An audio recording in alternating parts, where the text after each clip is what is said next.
નડિયાદ ડિવિઝનમાં આજે નામદાર કોર્ટ તરફથી જે મંજૂરી મળેલી એવા 6 પોલીસ સ્ટેશનના કે જેમાં નડિયાદ ટાઉન, નડિયાદ રૂરલ, નડિયાદ પશ્ચિમ પોલીસ સ્ટેશન, ચકલાસી, વસો અને વડતાલ પોલીસ સ્ટેશનના કુલ 36 ગુનાની 34,836 બોટલોનો જે સેમ્પલ સિવાયનો જે મુદ્દામાલ છે એ મુદ્દામાલ આજે નાશ કરવાનો હુકમ થતાં જે નિયમ અનુસારની જે કમિટી હતી એમાં એસડીએમ સાહેબ, નાયબ પોલીસ અધિક્ષક અને નશાબંધી અધિક્ષક એમની કમિટીની રચના કરી અને તેમની હાજરીમાં આજે એ કુલ લગભગ 71 લાખ રૂપિયાની કિંમતના દારૂનો નાશ કરવામાં આવેલ છે.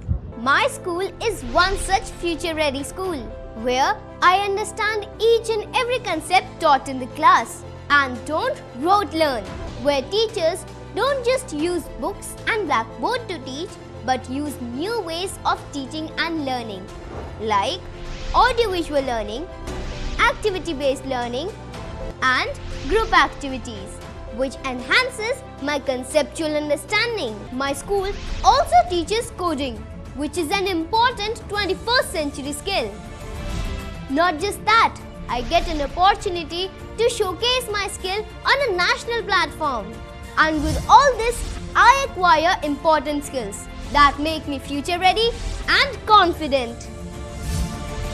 Would you also like to know where is my future ready school?